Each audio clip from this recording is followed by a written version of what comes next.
Is it a foregone conclusion when this contract is up that we're going to go from 4 teams to 8 teams, or would it be even more than 8 teams in a playoff? I think if we move, it's going to be 2-8, and I think it's probably inevitable because, as you know, money drives this whole thing, and at some point somebody's going to say, it'd be really nice if we really opened it up to more teams and gave more teams a chance. I like 4.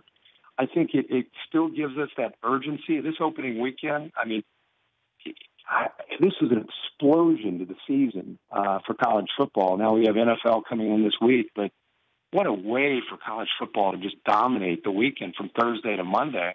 And it was because we had unprecedented matchups. Yeah.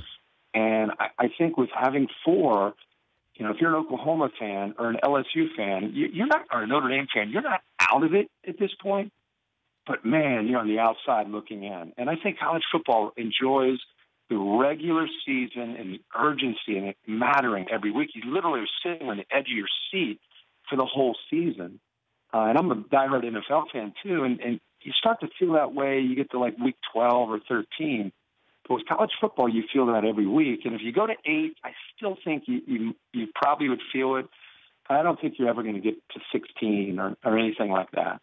I think if you were rewarded with a tougher schedule, I'd be fine with going to 8. If I was insured of having great regular season matchups instead of these, cupcakes like Baylor had, then I would not be for that. But if I'm going to reward you by playing a tough schedule and you might have 2 losses and you somehow get in that 18 playoff, I'd be fine with that.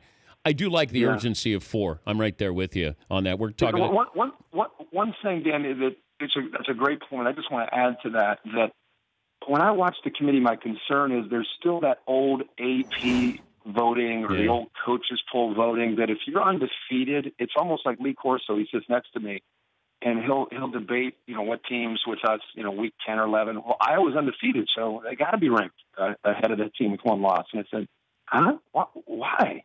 They haven't beaten a ranked team. Well, why would you say they have to? And his answer is they're undefeated.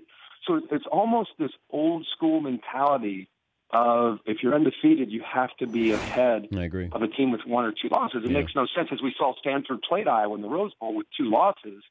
And because Iowa was they had that 1 loss to Michigan State, were they better than Stanford because they only had that 1 loss? Obviously, no. The Dan Patrick Show, weekday mornings on Audience.